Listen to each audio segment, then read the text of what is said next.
Bienvenue sur Good Visa, le podcast pour prendre soin de soi et découvrir le monde. Partez à l'exploration de votre monde intérieur et de celui qui vous entoure. Je m'appelle Camille et je vous souhaite une bonne écoute.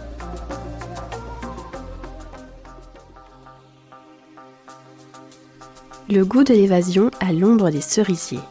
Dans cet épisode, je reçois Maëlle. Maëlle a 15 ans lorsqu'elle part au Japon pour la première fois dans le cadre d'un échange scolaire. Ce pays du soleil levant est un véritable coup de cœur et ne cesse de la fasciner puisqu'elle y retourne dès que l'occasion se présente. Maëlle va partager avec nous ses découvertes et son admiration pour cette culture, tout en mettant en lumière sa passion pour la gastronomie japonaise. La cuisine a toujours occupé une place de choix dans la vie de Maëlle, notamment à partir du collège où elle se voit confier la gestion des repas familiaux. Loin de considérer cette responsabilité comme une contrainte, Maëlle s'y donne à cœur joie. Aujourd'hui, elle partage ses recettes et sa passion pour la cuisine à travers les réseaux sociaux où le succès est au rendez-vous. Maëlle vous partagera quelques conseils et nous aborderons la sortie de son tout premier livre intitulé Checking avec des recettes pour faire le tour du monde. Bonjour à tous, bonjour à toutes, bonjour Maëlle. Bonjour Camille.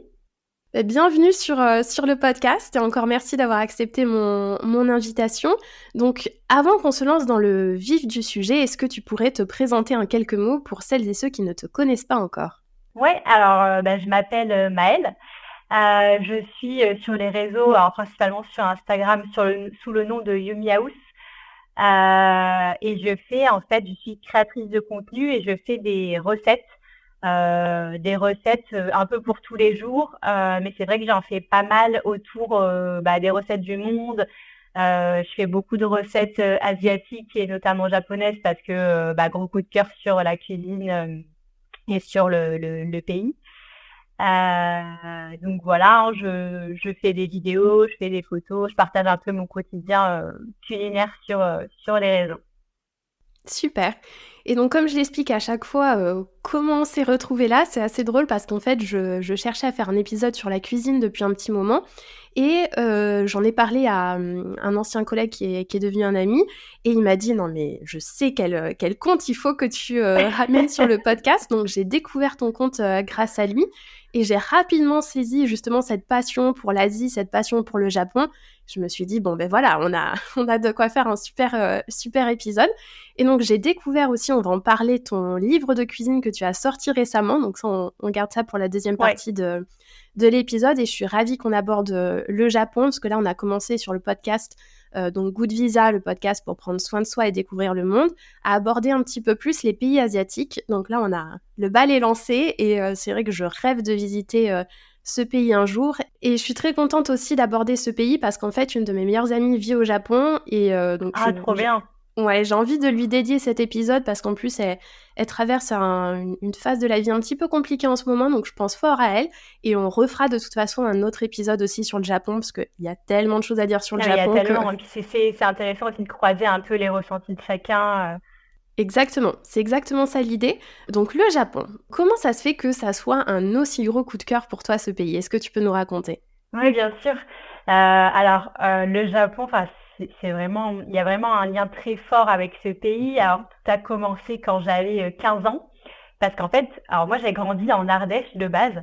Et dans mon lycée, on avait la possibilité de suivre des cours de japonais. Donc, c'était incroyable dans ma petite ville au fin fond de l'Ardèche. Du coup, j'avais commencé par prendre des cours de japonais. Et en fait, à l'issue de la première année, il était possible de partir au Japon pour un court échange scolaire de 2 semaines. Et du coup, j'avais une correspondante japonaise qui s'appelle Hiroko, que j'adore. On a gardé un lien très fort. Et en fait, alors moi, je suis allée chez elle à Nara pendant 2 semaines.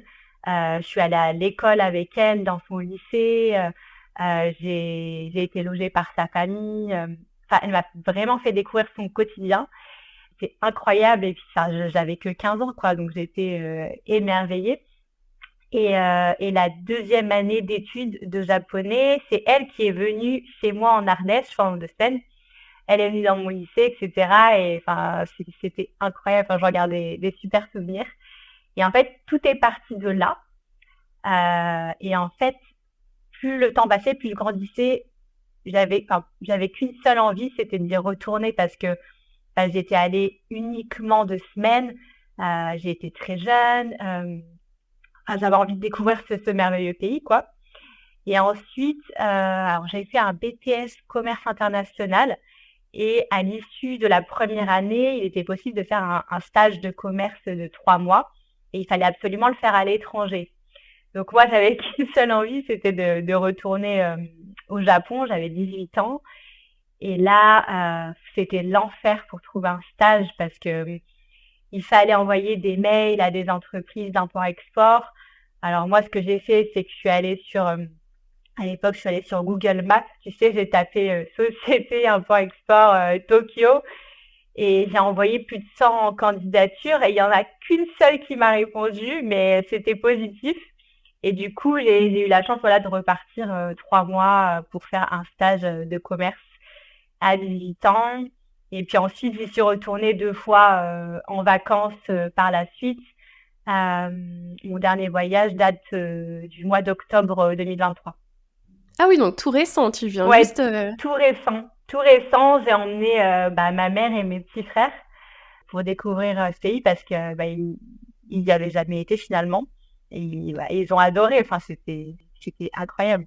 Et puis tu leur parlais, j'imagine, depuis des années et des années de ce Je les pays qui ai te... saoulés avec ça. Ouais, puis en plus, mais ils avaient rencontré Hiroko, ma correspondante, quand elle était venue chez nous quand j'avais 15 ans. Donc là, on a pu la revoir. Enfin, c'était trop d'émotions.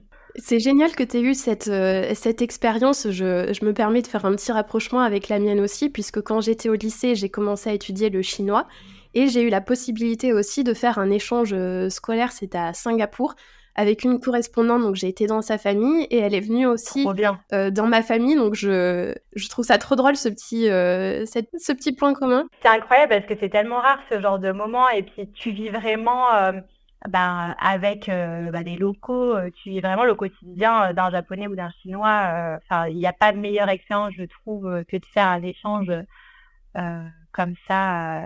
C'est génial. Bien sûr. Et comment tu te sentais quand t'as 15 ans, tu pars, j'imagine c'était peut-être ton premier gros voyage comme ça à l'étranger, à l'autre bout du Ouais. monde.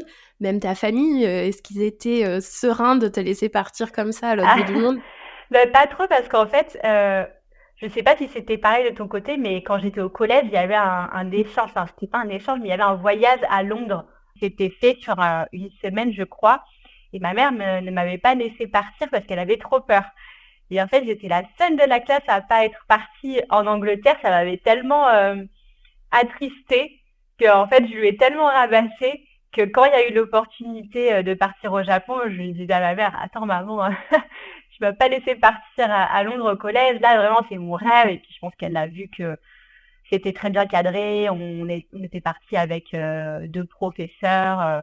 Toute la classe partait. Enfin, c'est très bien organisé. C'était pas juste un voyage entre copains comme ça. Mhm. Et puis, comme là, c'était en lien avec les études, ça allait me faire progresser aussi en japonais. Enfin, franchement, je suis super contente qu'elle m'ait laissé partir parce que ça m'a ouvert tellement de portes. Quand tu as 15 ans et que tu pars au Japon, bah oui, c'était mon premier gros voyage. J'étais surexcitée parce que tu pars en plus avec toutes tes copines de classe.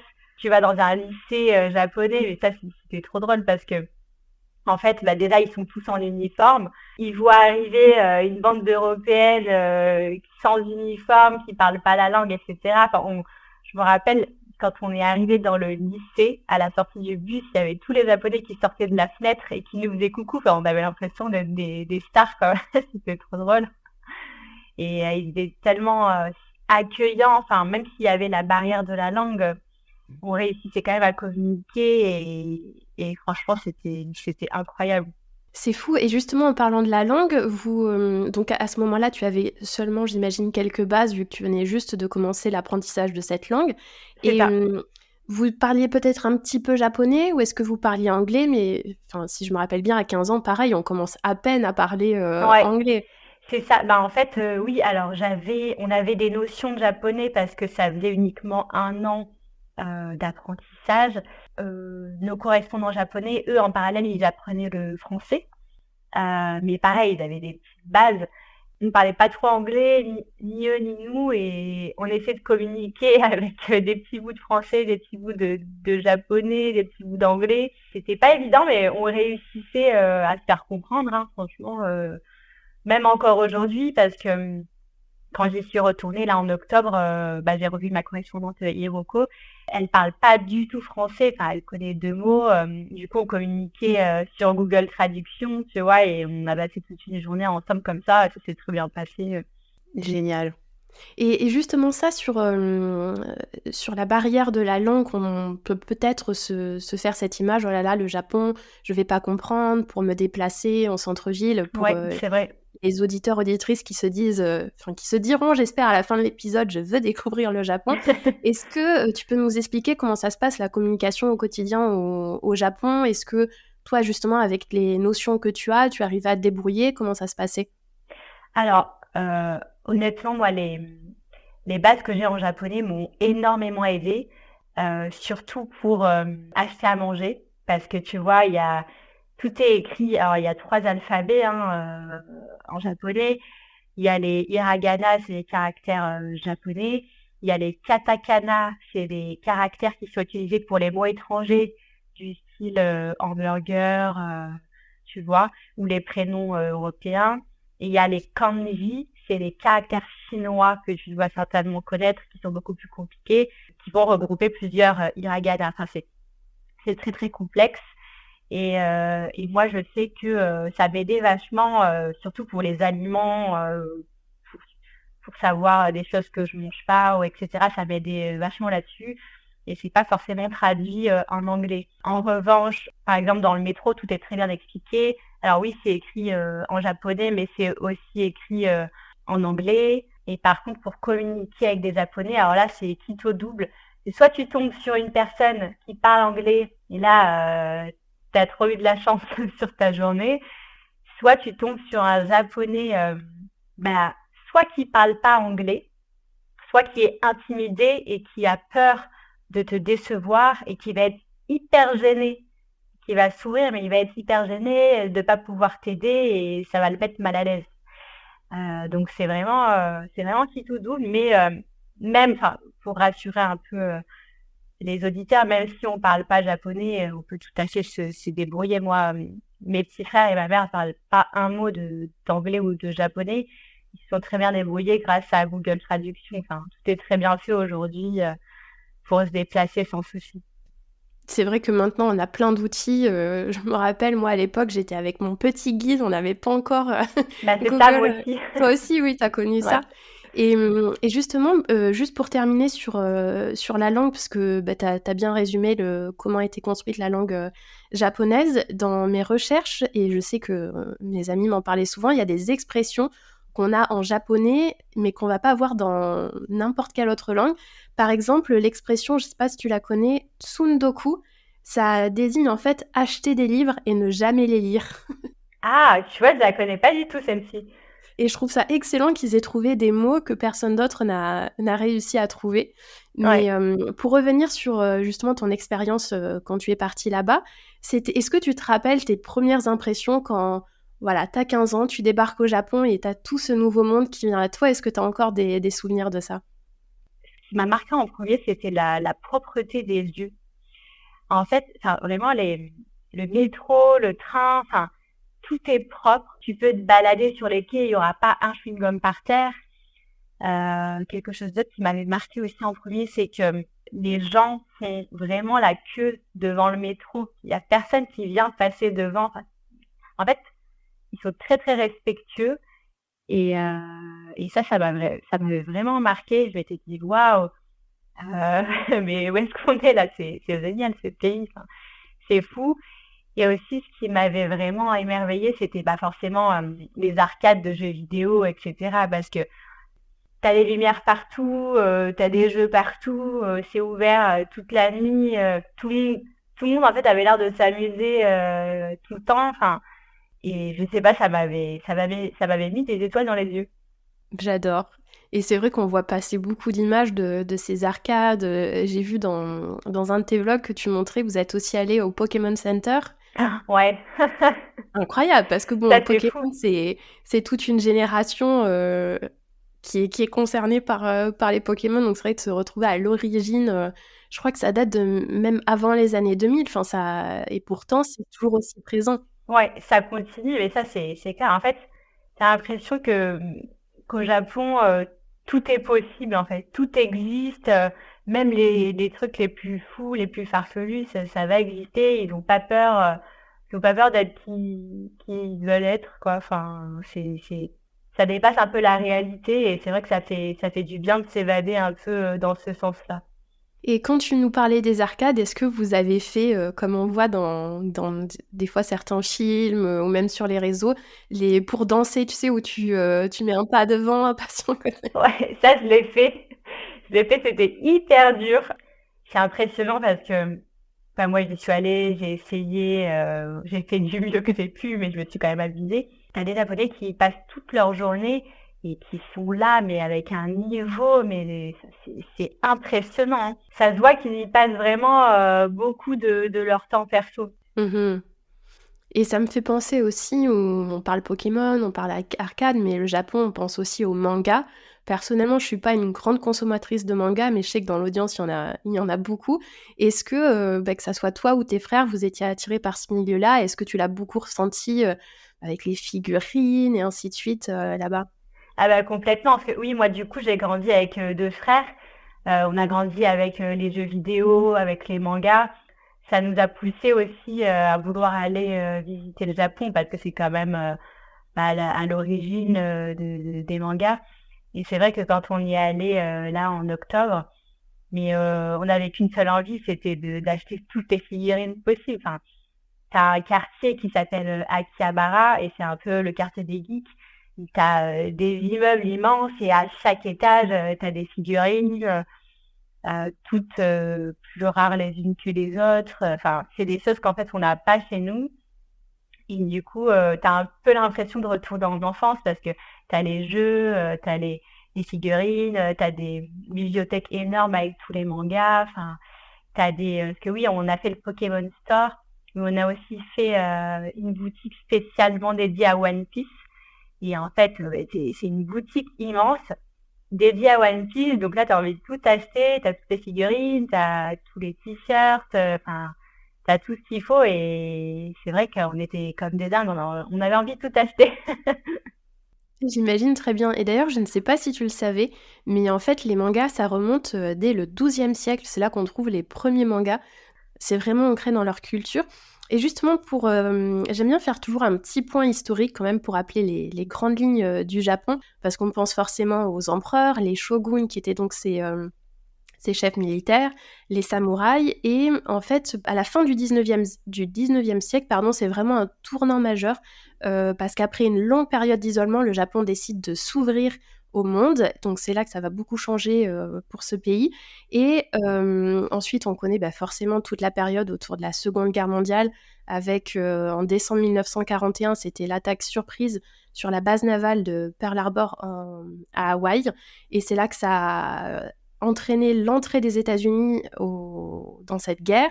Et malheureusement aussi, après des années de combats acharnés sur plusieurs fronts, le Japon a dû capituler en 1945 après les terribles bombardements atomiques d'Hiroshima et Nagasaki. Donc après 1945, il y a eu toute cette période de reconstruction et de transformation. Et j'ai vu que c'était souvent appelé le miracle économique japonais, parce que maintenant, le Japon, ça fait partie d'une des plus grandes puissances au monde.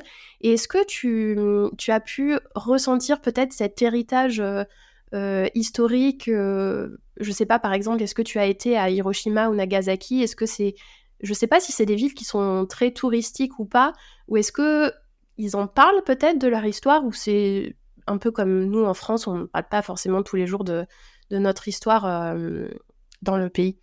Alors moi, malheureusement, j'ai pas eu l'occasion de visiter ces villes historiques et c'est justement dans mes projets parce que une histoire personnelle a fait que à chaque fois, j'ai fait à peu près le même circuit parce que j'y allais avec des personnes différentes. Mais c'est assez fascinant de voir ce paradoxe entre le Japon ancien historique avec tous ses temples, tous ces sanctuaires, etc., vs le Japon un peu high-tech, gaming, innovant, etc. Enfin, c'est marrant que les deux mondes cohabitent ensemble et que ça soit si naturel finalement. Et c'est drôle que tu dises ça parce que ça me fait penser beaucoup à la Corée que j'ai pu visiter, la Corée du Sud et ça m'avait frappé ça aussi ce mélange qui se fait dans une telle osmose entre, Ouais. voilà comme tu le disais les temples et d'un autre côté on va voir les gratte-ciel, tout ce business, dans les villes et ça justement les temples, par rapport aux religions, qui se trouvent au Japon donc d'après mes recherches, bien que le bouddhisme et le shintoïsme soient 2 religions bien distinctes, en fait, ça se mélange beaucoup les 2 là-bas et est-ce que toi, tu as pu visiter certains de ces temples, justement? Alors moi j'ai plus les noms en tête, mais je sais que il y a le parc Meiji Jingu-mae qui est pas très loin de Shibuya, en plein cœur de Tokyo. Et là, il y a justement tout plein de sanctuaires et de temples. C'est vrai que c'est assez impressionnant parce que c'est vraiment, alors ils sont situés ces temples dans des parcs qui sont immenses et au milieu de gratte-ciel. Enfin, c'est vraiment, en fait, c'est un peu une bouffée d'air frais au milieu de la ville parce que finalement c'est calme, c'est apaisant, c'est ressourçant et tu dis que bah tu es en plein cœur de Tokyo et que tu peux aller passer la journée dans un temple ou dans un sanctuaire pour te ressourcer. Enfin, c'est ça que j'ai vraiment adoré dans ce pays. Ça m'attire tellement, j'imagine, voilà, tout ce côté, les jardins zen, avec les petites fontaines, enfin, j'imagine que c'est comme ça, ouais. Ouais, puis ce que j'aime bien aussi, alors là je parle encore de Tokyo, mais c'est que tu as plusieurs quartiers. Et donc oui, tu as le quartier Akihabara, le quartier des geeks, tu as le quartier de la nuit, c'est Shinjuku.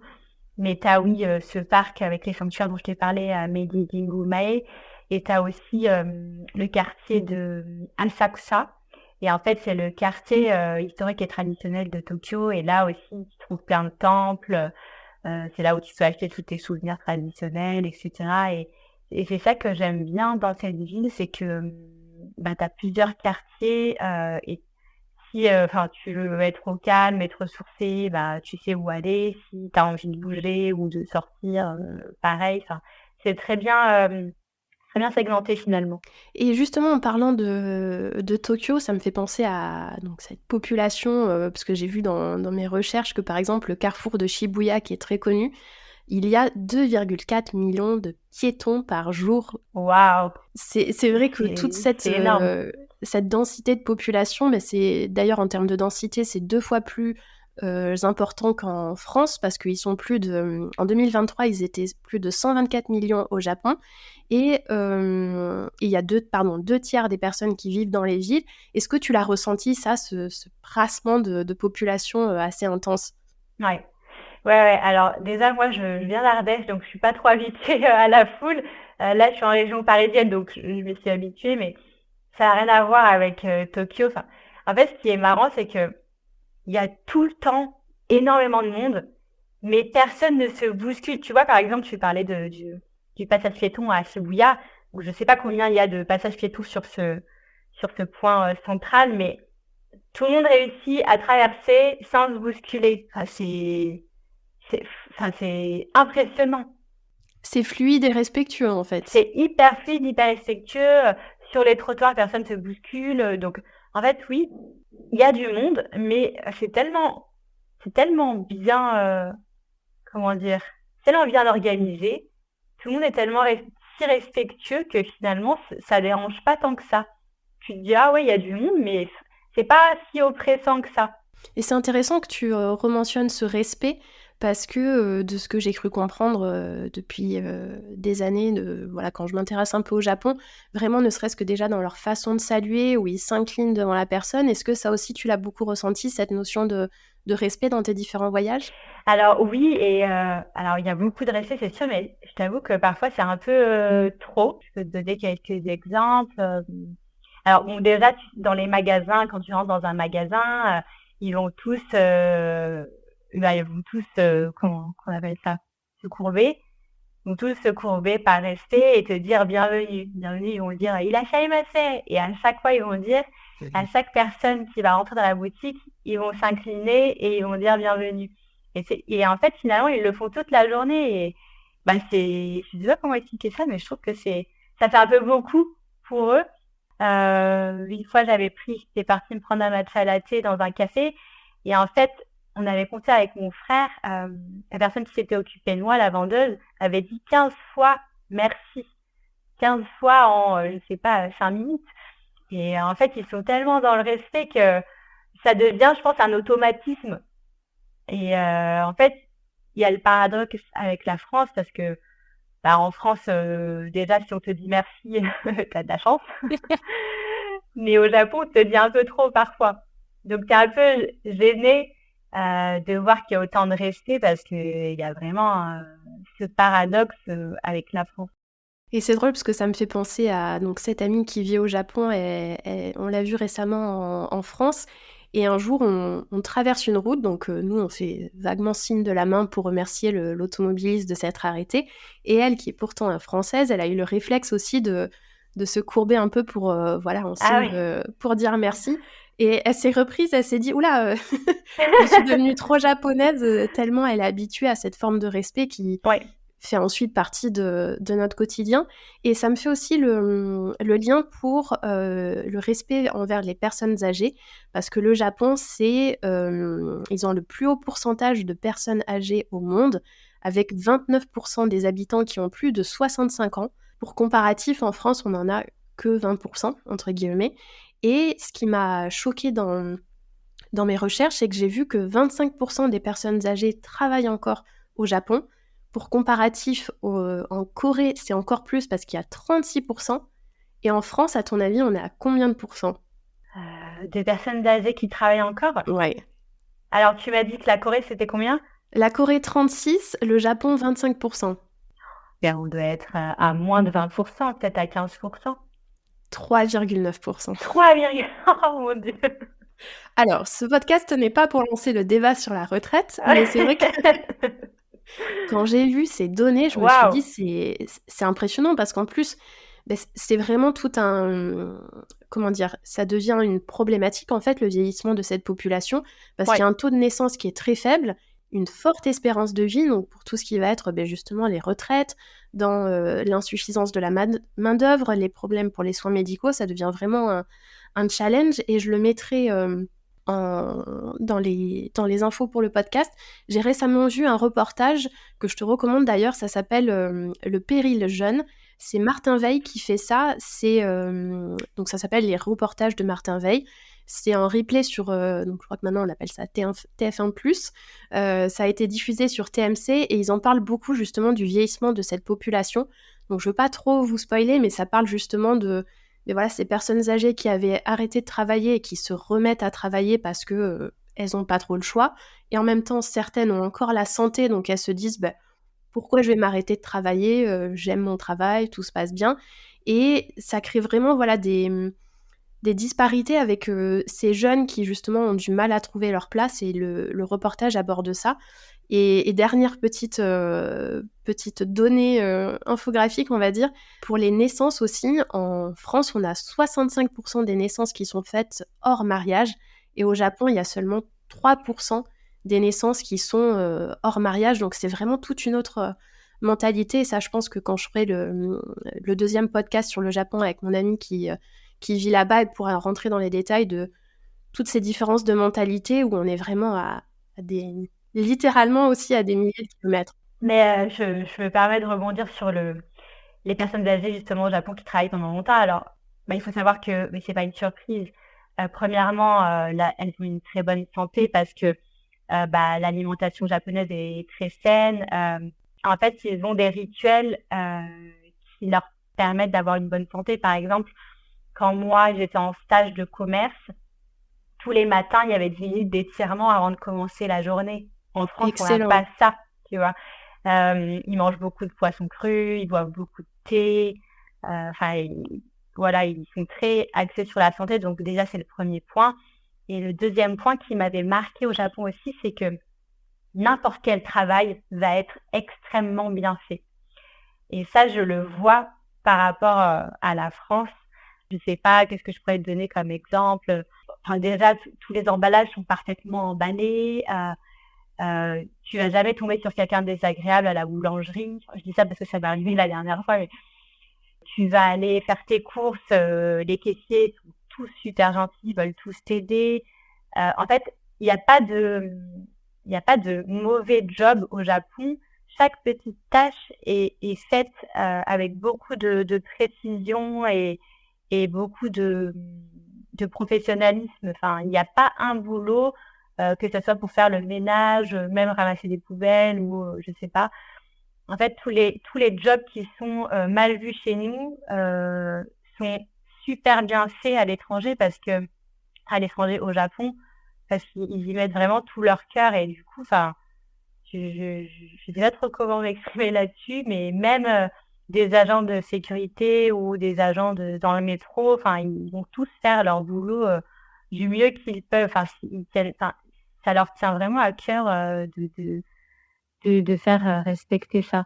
Comme quoi le respect, voilà, on le retrouve, vraiment partout, hein. Ah oui, oui, enfin, c'est incroyable.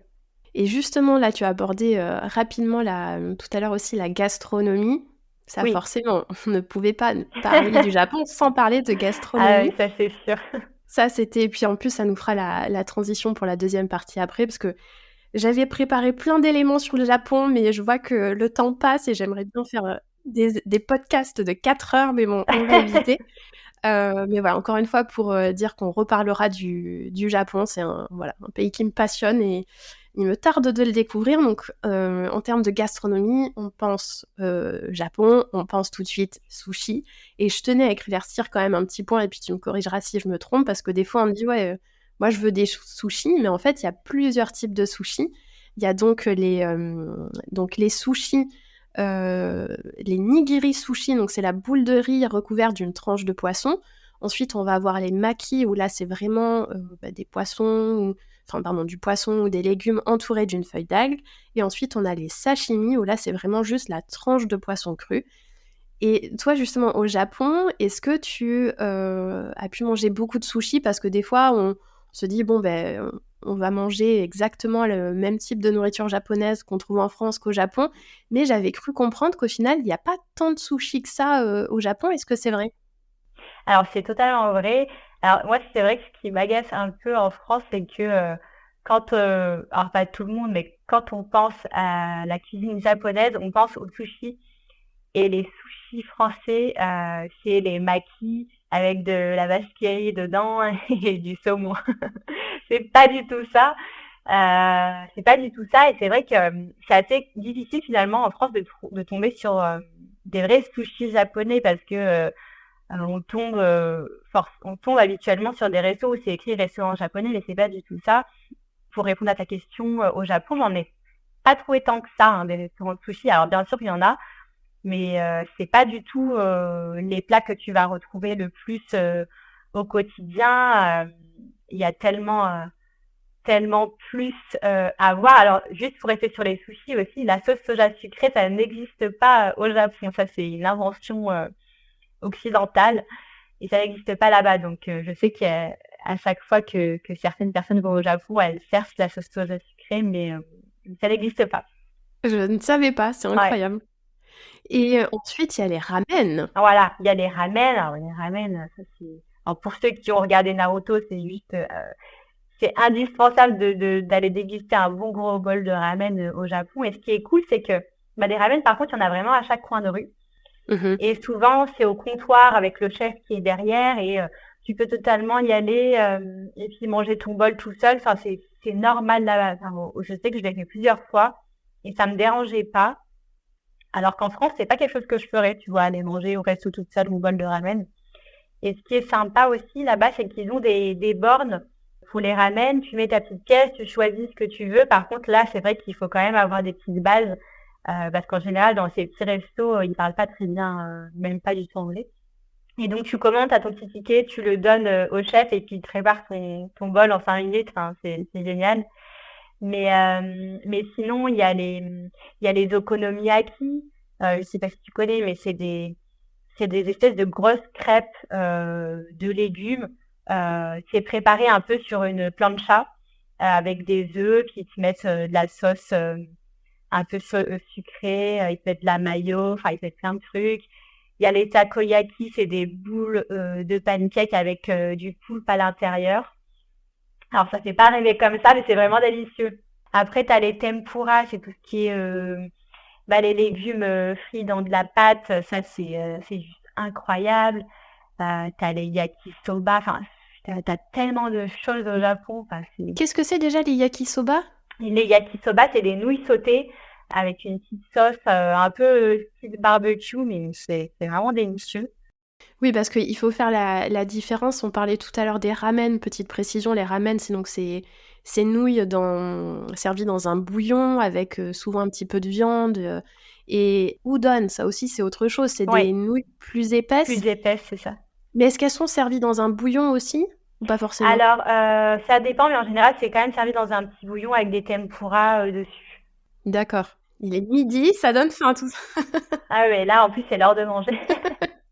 Le curry japonais, c'est vraiment incroyable aussi. C'est un des meilleurs que j'ai pu manger et ça n'a rien à voir avec le curry qu'on peut connaître en France où voilà, ça a vraiment un goût particulier.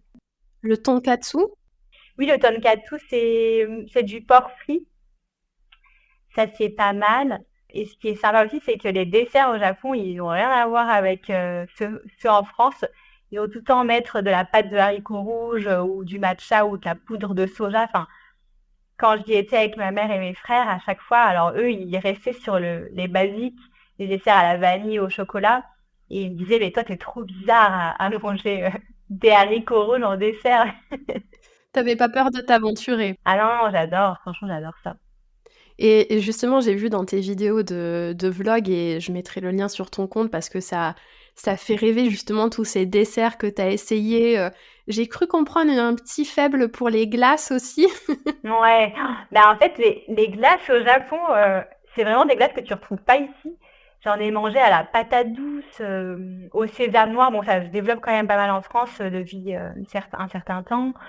T'en as à la fleur de cerisier, bon, matcha forcément, la poudre de soja, enfin, et t'as même des glaces, alors là, je te parlais de glaces traditionnelles, mais même en grande surface, t'as les glaces Häagen-Dazs en petits pots, et ils se sont justement adaptés au pays avec toutes ces saveurs. Et moi, j'adore tester des nouvelles choses comme ça qu'on n'a pas en France.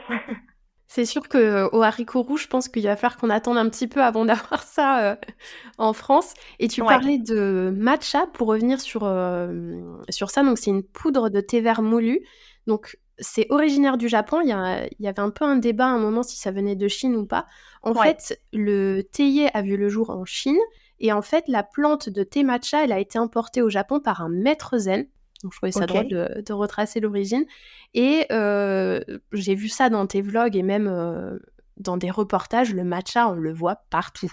Ouais. Bah, c'est vrai que, alors en France, ça commence à être très très populaire là. Enfin, c'est même, je pense, très populaire. Ça a mis son temps, mais au Japon, t'as tout au matcha.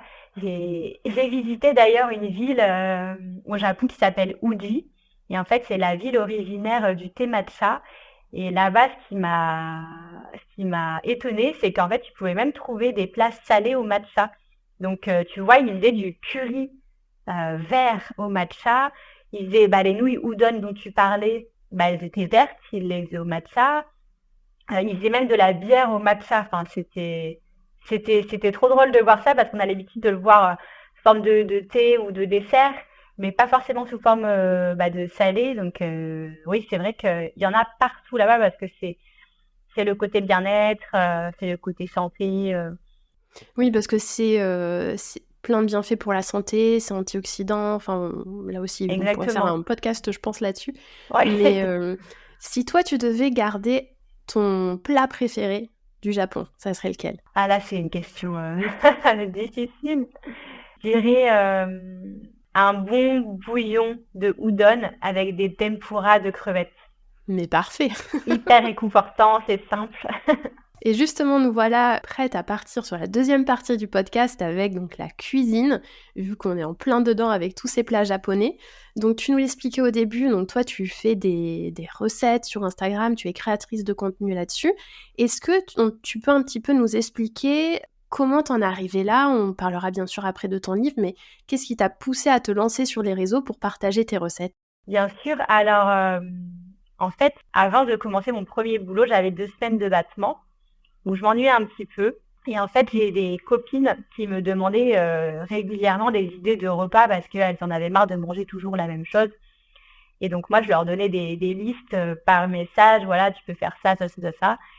Et en fait, je me suis dit, bon, je vais prendre en photo les assiettes que je me fais tout simplement tous les soirs. Comme ça, elles vont toutes aller voir sur une seule page et j'aurai pas à leur envoyer des messages à chacune.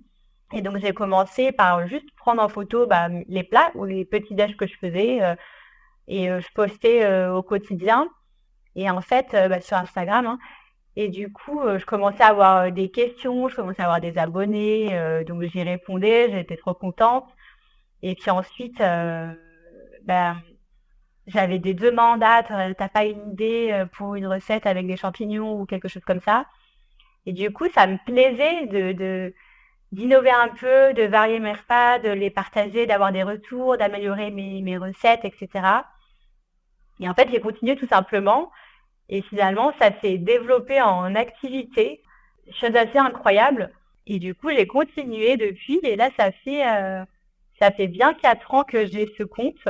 Donc voilà, ça a démarré comme ça. C'est fou. Et est-ce que tu t'es rapidement rendu compte de l'engouement, parce que ça t'as explosé là, t'as des centaines de milliers de followers. Enfin, est-ce que c'est arrivé d'un coup, ça s'est construit progressivement et ça t'a pas fait bizarre justement que ça prenne tant d'ampleur? Alors au début, ça a augmenté progressivement parce que je postais tous les jours.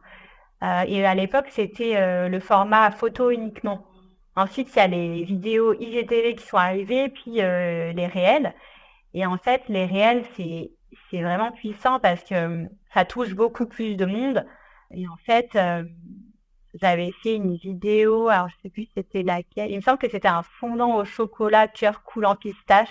C'est un truc bien gourmand qui avait fait plus d'1 million de vues à l'époque et ça m'avait rapporté pas mal d'abonnés. Et du coup, ça s'est fait assez progressivement, mais c'est vrai que ça augmente constamment. Et là, j'ai une base qui est plutôt solide. Et c'est vrai qu'au début, ça fait bizarre parce que tu as de plus en plus de monde, tu as de plus en plus de questions et tu peux pas répondre à tout le monde. Et du coup, tu te dis, ah, c'est dommage, t'aimerais bien répondre à tout le monde et essayer de satisfaire tous les besoins, mais tu veux pas forcément. Mais en fait, c'est que du bonheur parce que, en fait, mes abonnés, c'est des amoureux de cuisine comme moi et on partage la même passion et on se donne des petits tips et c'est juste génial. Enfin, moi, j'adore. Et depuis le début, tu as fait ça à temps plein du coup? Alors, pas du tout. Alors, moi, j'ai toujours gardé mon boulot à côté parce que moi, j'ai fait des études achats internationaux, donc dans les achats, et je travaille dans une direction informatique en tant qu'acheteuse. Et ça, c'est mon boulot à temps plein, du lundi au vendredi.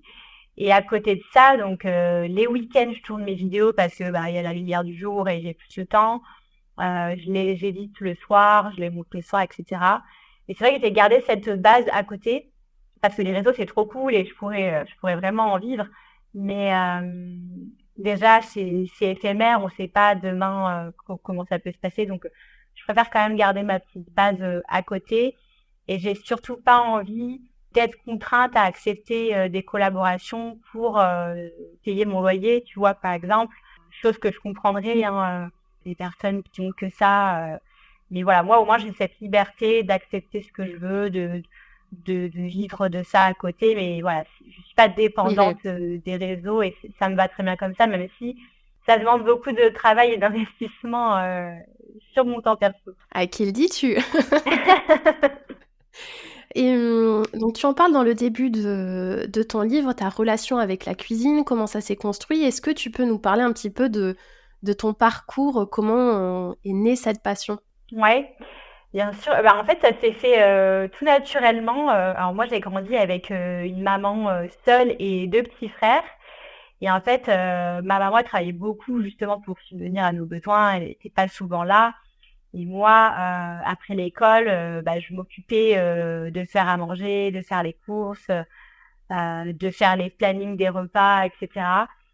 Du coup, en fait, j'ai commencé super tôt. Enfin, en sixième, je faisais déjà à manger. Fallait que quand ma mère rentre, tout soit prêt et qu'elle n'ait pas cette charge supplémentaire.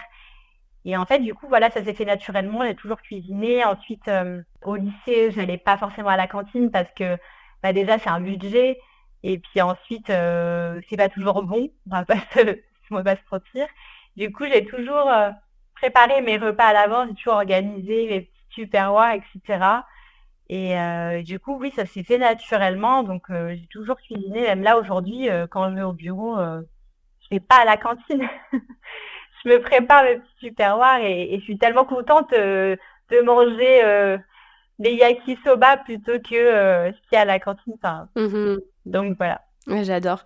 Et comment tu choisis tes recettes sur les réseaux sociaux? Est-ce que tu te bases sur, tes plats préférés ou justement, par exemple, si pour le travail tu t'es préparé tel plat, tu te dis: «Ah beh tiens, je vais filmer ça, je le posterai après». Comment tu t'organises dans toutes ces recettes? Et ben en fait, alors déjà je cuisine beaucoup de mes plats préférés. Ensuite, je fais beaucoup avec les retours que mes abonnés me font sur les réseaux. Parfois, on me fait des petites suggestions ou je sais que, par exemple, je sais pas, moi j'adore le poulet teriyaki. Je sais que j'ai quand même pas mal d'abonnés qui sont végétariens. Je vais essayer d'adapter la recette aussi aux végétariens et du coup, je vais faire des petits tests comme ça. Après, il y a mes voyages m'ont beaucoup inspirée. Quand j'étais au Japon, ouais, dès que je goûtais un plat, en fait, j'ai une liste sur mon iPhone qui est comme ça. Et dès que je goûte un truc, je me dis, ah, mais trop bien, il faut que je le refasse à la maison et je peux peut-être changer ça ou ça. Ensuite, tu l'adaptes avec les légumes de saison ou quoi. Et les restos que je fais à Paris aussi m'inspirent énormément. Parce que dès que je vois une présentation, un plat, une carte, quelque chose qui sort un peu de l'ordinaire, je me le note, j'essaye chez moi et ensuite ça part en vidéo si c'est réussi. Et qu'est-ce qui marche le mieux justement dans tes recettes? Tu expliquais, c'est surtout les vidéos où les gens vont s'inspirer, de la recette et la reproduire direct en live ou, voilà, est-ce qu'il y a quelque chose qui marche plus qu'autre chose? Je pense que tout ce qui est asiatique, ça marche vachement mieux, ouais. Parce qu'en fait, c'est des plats que tu peux retrouver soit si tu voyages, soit au restaurant, mais c'est pas donné. Un exemple tout bête, un sriracha, tu vois les bols de riz avec les tranches de sashimi Mmh. par-dessus, ça coûte entre 17 et 19 euros au restaurant, alors que tu peux le faire pour moins de 10 euros chez toi. Donc en fait, j'aime bien cette façon de montrer qu'on peut tout faire à la maison pour beaucoup moins cher et qu'on peut se faire kiffer à la maison et qu'on n'est pas obligé d'attendre de sortir, d'aller au restaurant pour ça. Et ça, c'est trop cool. Mais je pense que c'est ce qui fonctionne le plus. Euh, Tout ce qui est, oui, asiatique ou tout ce qui est gourmand aussi, hein, tout ce qui est fondant au chocolat, Ça marche etc. toujours. Ça fait pas mal. Et comment ton entourage vit cette, nouvelle vie, on va dire, depuis quelques années où la cuisine prend une place si importante dans ta vie? Tu racontes que, ton mec, tu vas lui faire tester, des plats qu'il aime pas forcément et en fait, tu vas réussir à lui faire aimer certains aliments et puis, est-ce que tes amis en profitent un peu ou comment ça se passe? Alors oui, mes amis en profitent un peu, ils sont super contents pour moi et ce qui est cool, c'est que quand on se donne rendez-vous un week-end pour un brunch ou pour une soirée, ils vont pas aller piocher sur mon Insta pour me dire ah je veux que tu ramènes ça. Enfin, du coup c'est cool et c'est un peu mes proches sont un peu devenus mes cobayes quoi parce que du coup dès que je fais une recette, ils vont la goûter, ils vont me donner leurs impressions et ça va beaucoup m'aider par la suite. Et mon copain aussi, lui c'est mon cobaye numéro un. Tous les soirs, il goûte ce que je fais. Il est d'ailleurs devenu un peu trop pointilleux à force de goûter les bons petits plats. Là, il se permet de me dire, ah, ça manque un peu de ça. Excellent, trop Ouais. drôle. Et donc là, tu as récemment sorti ton livre, donc Check-in, un livre avec 70 recettes gourmandes et colorées pour faire le tour du monde. Comment est venue cette idée de livre? C'était super dur de trouver le thème du livre parce qu'en fait, quand t'aimes tout, c'est difficile de rentrer dans une case. Au début, je voulais partir sur un livre de cuisine japonaise parce que forcément, j'adore ça. Puis finalement, je me suis dit: «Oui, mais si je fais un livre là-dessus, c'est peut-être mon seul livre, je pourrais pas mettre, des recettes indonésiennes ou je sais pas, coréennes, enfin voilà». Et du coup, je me suis dit: «Bon, ben, j'adore voyager, j'adore découvrir des nouvelles saveurs, j'adore aussi fusionner plusieurs cultures entre elles». Et du coup, c'est pour ça que je suis partie sur un livre, plus ouvert sur la cuisine du monde, pour pas mettre de barrière sur, un repas et pour vraiment, laisser libre, à ma créativité et pas me bloquer sur un plat. Donc ça s'est fait comme ça et j'ai même du coup pu faire des recettes un peu fusion, je pense, j'ai fait des arancini, donc italiens, kimchi, mozzarella, donc fusion Corée du Sud, Italie. Du coup, voilà, j'ai pu un peu mixer des pays, des saveurs et c'est ça qui était trop cool. Et effectivement, quand j'ai feuilleté ton livre, on voit des recettes de Nouvelle-Zélande, Tahiti, Italie, Sénégal, Chine, Algérie, Indonésie, Liban, Vietnam. C'est juste incroyable. Et histoire de donner un petit peu envie à l'audience, moi par exemple, les recettes que je me suis notées en top priorité à tester, les mochis Ouais, glacés, le poulet massa du Sénégal, les boulettes de semoule. Tu expliques que c'est le plat réconfortant de ton enfance. oui. Aussi donc le kimchi rice, le poulet saté, des boulettes de lentilles façon curry de poulet et rougail tomate. Et sachant qu'on a fait un épisode sur l'île de la Réunion, je peux te dire que ça me fait encore plus envie. Il y a aussi suite à l'épisode sur le Vietnam, on parlait beaucoup de boboon et de pho. Tu as aussi glissé des Ah, j'adore. recettes dedans également. Les galettes de courgettes grecques, ça aussi, ça a l'air Ah fantastique. ouais, ça c'est trop bien. Et les crêpes fourrées turques, les chips de banane plantain. Enfin, en fait, j'ai commencé à me dresser une liste et je me suis dit, mais c'est tout le livre. En fait, donc c'est vrai que c'est génial cette fusion que tu apportes aussi. Et pourquoi tu t'es dit, tiens, comment ça se fait que tu t'es dit, je vais lancer un livre de recettes? C'est venu assez spontanément? Comment ça se construit en fait tout ça? Alors, pas du tout. Alors moi, je me suis jamais dit, tiens, je vais faire un livre de recettes. En fait, je me permettais même pas d'y rêver parce que pour moi, j'étais pas légitime de faire une propre livre de recettes et je savais pas comment ça pouvait se lancer, qui fallait contacter.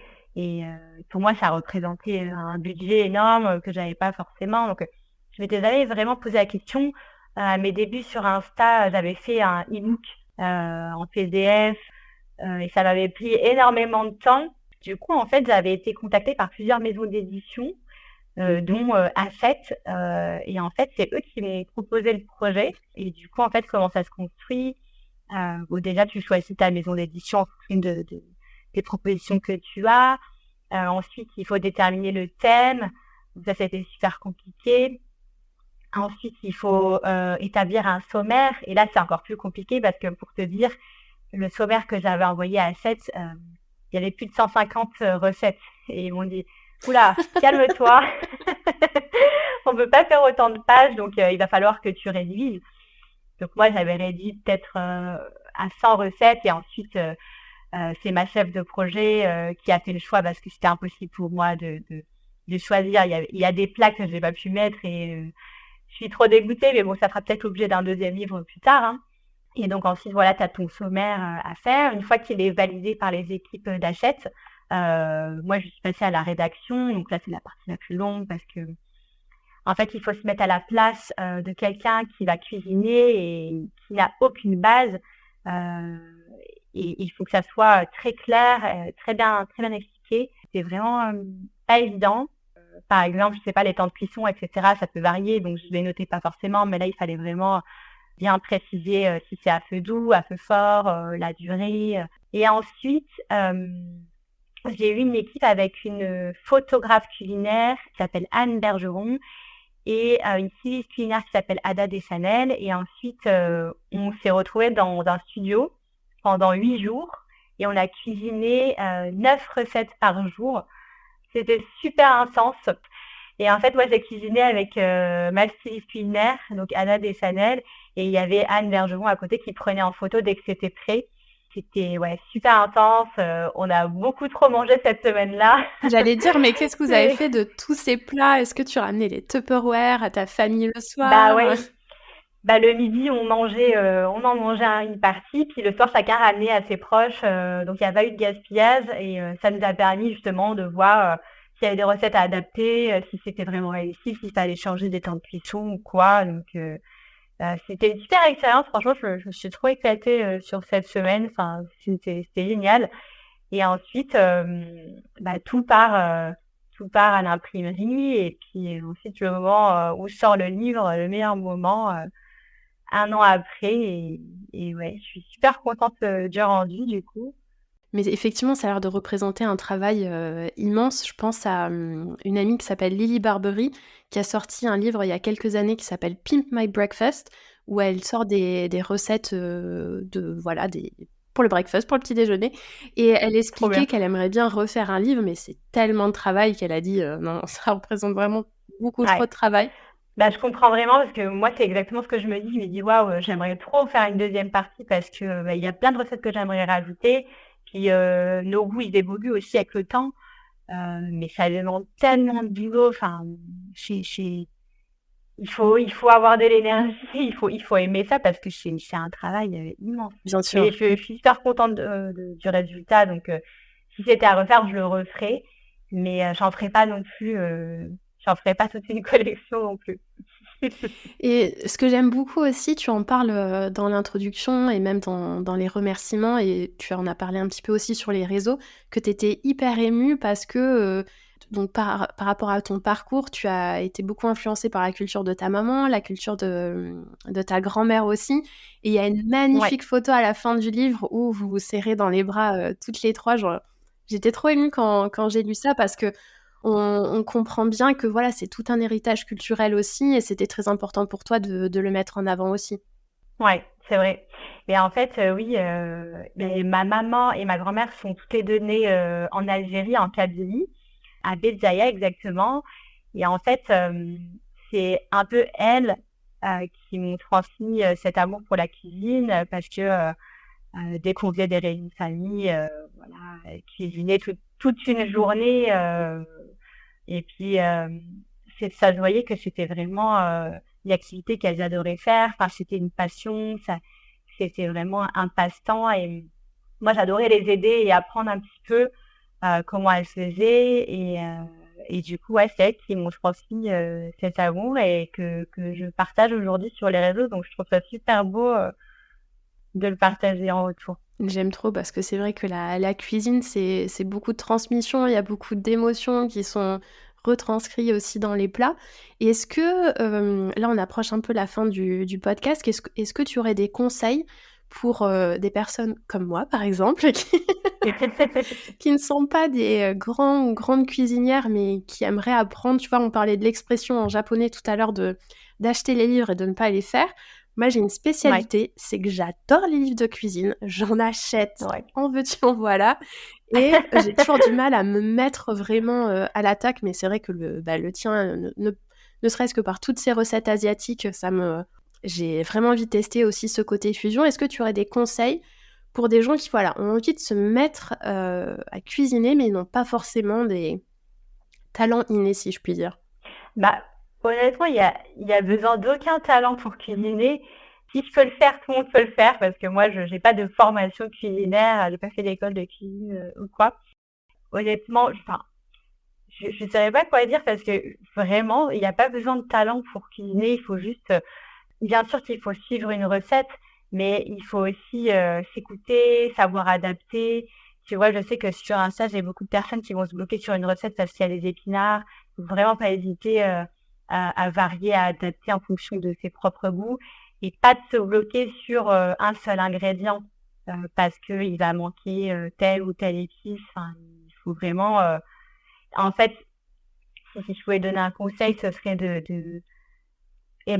cuisiner régulièrement pour s'entraîner et de pas s'arrêter au premier échec. Parce que si moi je m'étais arrêtée au premier échec, je j'en serais pas là où j'en suis aujourd'hui. Enfin, les échecs font partie de la réussite, donc je pense qu'il faut juste s'entraîner, progresser et ça va venir tout seul. C'est une très bonne chose que tu dis, ne pas s'arrêter aux échecs parce que c'est vrai que moi, des fois, je vais me lancer dans un plat, je tombe sur un gros fail et ça va me couper l'envie de cuisiner pendant plusieurs jours. Donc, Bah, c'est ça. C'est exactement ça. Moi, tu verras, au tout début, il y a une recette de pain shokupan japonais. Je l'ai ratée, enfin, cette recette, je l'ai ratée au moins 8 fois avant d'avoir la bonne recette. Parce qu'elle gonflait pas, parce que la levure prenait pas, parce qu'il faisait trop froid chez moi ou parce que j'avais mis trop de sel. Enfin, et puis à force de persévérance, finalement, on peut tout faire. c'est une très bonne inspiration et j'aime bien aussi ce que tu dis sur le fait de ne pas s'arrêter sur un ingrédient. Moi, des fois, je vais ouvrir un livre de recettes, je vais voir que, il me manque 2-3 ingrédients, je vais laisser tomber. Mais non, comme tu dis, au final, on peut, s'inspirer, remplacer par d'autres ingrédients et pas se laisser, arrêter par ça. Et je sais pas ce que tu en penses, mais, moi, ce qui me booste un petit peu aussi des fois à cuisiner, outre le fait de, faire partager ça à ses amis, à sa famille, parce que des fois, tu cuisines pendant des heures et quand tu vois que ça disparaît en quelques secondes, c'est un petit peu frustrant. Mais ce qui, C'est ce qui vrai. m'anime pas mal aussi, c'est un peu de faire des challenges entre amis. Justement, le collègue qui m'a recommandé ton compte, je pense que c'était pendant la période Covid. Il y avait une semaine où chacun s'envoyait, OK, quelle recette on a testé, s'envoyait les photos.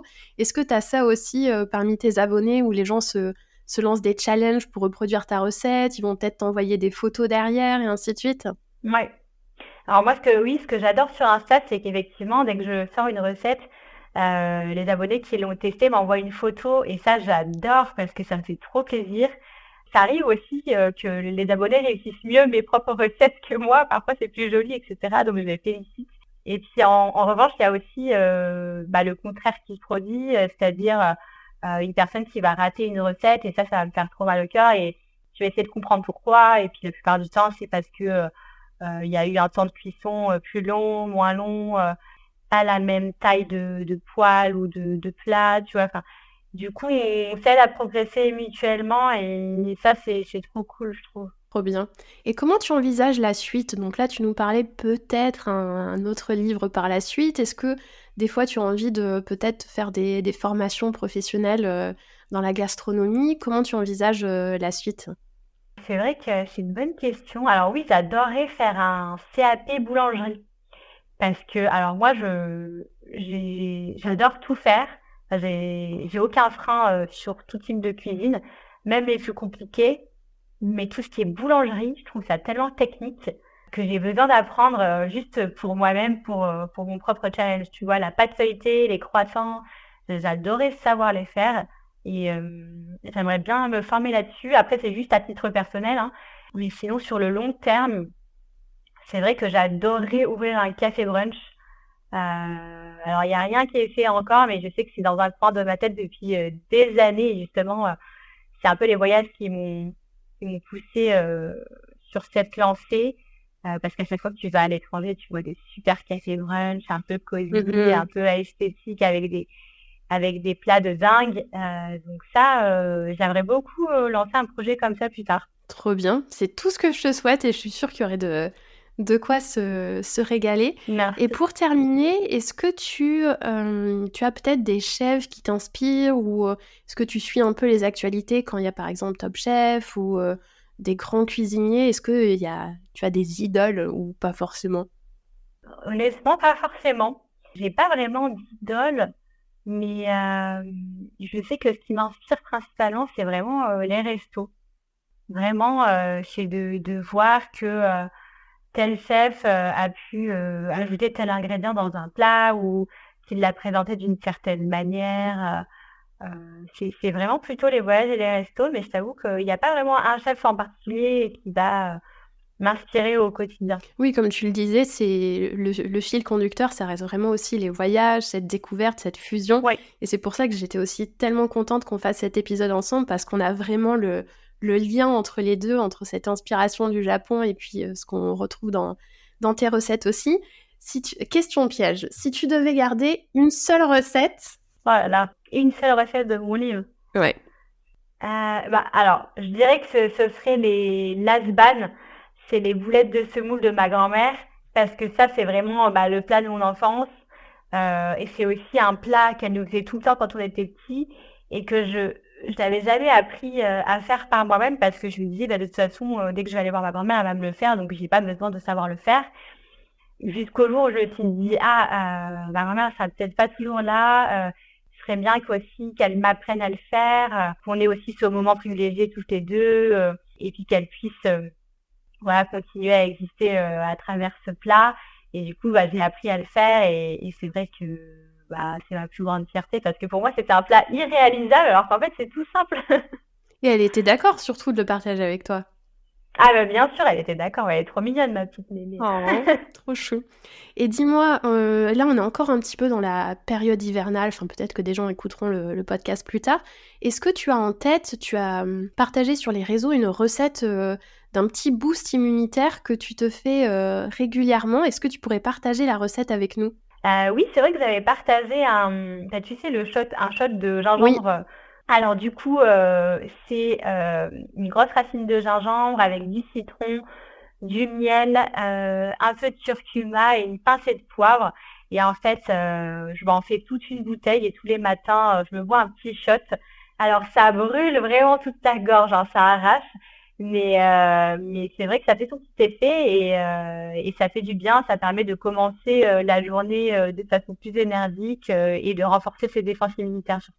Et tu te bois ça vraiment tous les matins ou tu te fais des cures dans Non, je fais l'hiver? des cures. Je Ouais. fais des cures, je sais pas, enfin, j'en fais peut-être une semaine par mois, quelque chose comme ça. Et si c'est trop fort, il faut pas hésiter à le boire dans un verre d'eau Mmh. là, toute gazeuse et ça passe très bien.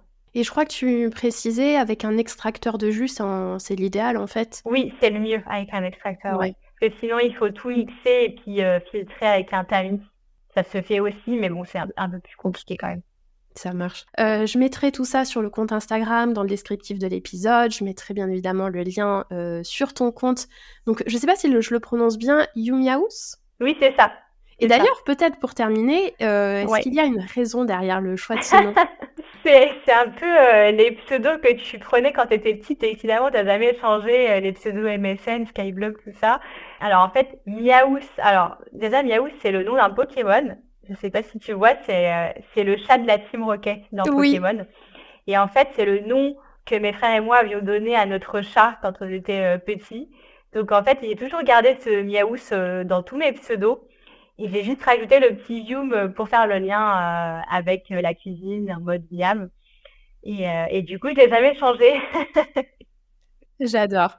Mais écoute, merci beaucoup pour ton temps. Merci d'avoir accepté mon invitation. Merci à J'espère que toi, ça aura Camille. donné, envie aux gens de découvrir le Japon, d'en apprendre plus sur ce pays. On aurait pu, à mon avis, continuer à en parler pendant encore, Bah oui, c'est passé trop vite. des heures et des heures. Bien évidemment, je mettrai le lien, pour ton livre Check-in qui est juste, trop beau, franchement Merci. magnifique avec toutes ces recettes. Je mettrai le lien sur ton compte, Instagram et plein de bonnes choses pour la suite et puis, j'ai envie de dire bon appétit à tous. Bah, merci Camille, c'était super. À bientôt. À bientôt.